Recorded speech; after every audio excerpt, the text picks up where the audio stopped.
Menyikapi pelaksanaan pilkada di wilayahnya yang digelar di masa pandemi, puluhan wartawan DPRD Daerah Istimewa Yogyakarta menggelar forum diskusi wartawan bertajuk Pilkada di Masa Pandemi. Akibat perubahan aturan dan masih berlangsungnya pandemi, tingkat partisipasi masyarakat pada pilkada yang bakal digelar tanggal 9 Desember mendatang terancam turun.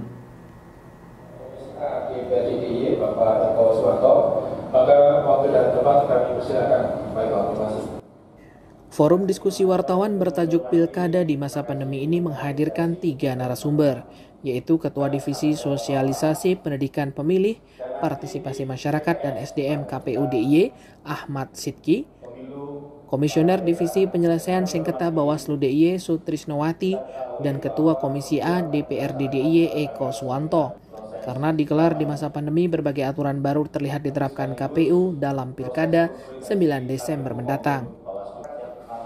Tidak diizinkannya lagi bentuk kampanye dengan pengerahan massa dalam bentuk apapun. Sebagai gantinya, para calon bupati dan wakil bupati hanya bisa berkampanye melalui media sosial dan media daring. Namun metode kampanye tersebut hingga kini masih dipertanyakan efektivitasnya oleh berbagai kalangan, karena tidak semua pemilih bisa mengakses media tersebut, baik akibat kendala jaringan, kendala alat, maupun kendala pengetahuan tentang teknologi digital tersebut. Sehingga dikhawatirkan tingkat partisipasi masyarakat pada pilkada mendatang menjadi lebih menurun dibanding pilkada-pilkada sebelumnya. Menyikapi kekhawatiran tersebut, KPU DIY mengaku akan terus meningkatkan sosialisasi terkait pilkada pada masyarakat melalui berbagai media untuk mendongkrak tingkat partisipasi masyarakat.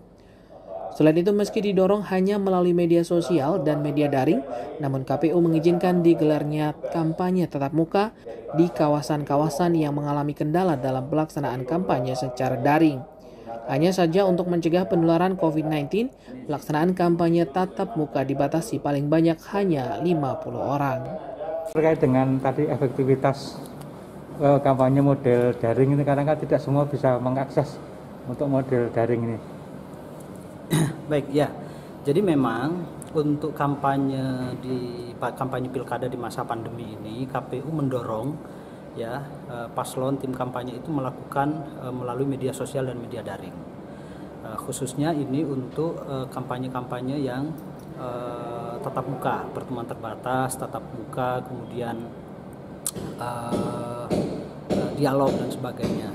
Nah, tetapi apabila memang hal ini tidak memungkinkan dilakukan karena persoalan jaringan internet, ya fasilitas infrastruktur di daerah tersebut, maka nggak masalah dilakukan dengan tatap muka, tetapi dengan catatan pesertanya itu paling banyak 50 orang.